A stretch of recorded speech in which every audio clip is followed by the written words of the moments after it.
আমাদের দেশে আমরা যখন কুরবানির ঈদ পালন করি, আমরা তাকবীর ধ্বনি দেওয়া শুরু করি, বা কুরবানি ঈদের দিন থেকে নিয়ে লাগাতার প্রায় 3.5 দিন আমরা এইভাবে কুরবানি তাকবীর ধ্বনি পাঠ করি।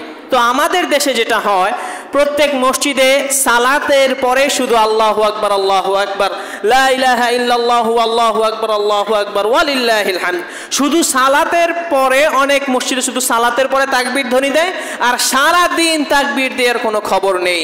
এটা কোনো সুন্নাহ পদ্ধতি নয়। সুন্নাহ পদ্ধতি কি? যেমনটি হাদিসে এসেছে, লাকিন লা দালিল আলা হাদা ফাকাদ আল্লাকা আল বুখারী, ইমাম বুখারী রাহিমাহুল্লাহ তিনি তার গ্রন্থে উল্লেখ করেছেন, কান ইবনে উমর ইউকাব্বিরু বিমিনান তিলকাল আইয়ামা খালফাস সালাতি ওয়া আলা ফিরাশি ওয়া ফি ফুসতাসি। ইবনে উমর রাদিয়াল্লাহু আনহু তিনি যখন এই ঈদের দিন কাছাকাছি চলে আসতো, আরাফার দিন থেকে নিয়ে তিনি তাকবীর ধ্বনি দেওয়া শুরু করতেন।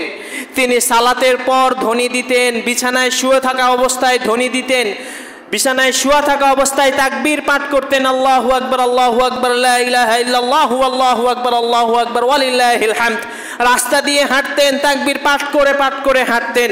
কারোর সাথে কথা বলতেন, কথা বলার আগ পর্যন্ত তিনি তাকবীর পাঠ করতেন।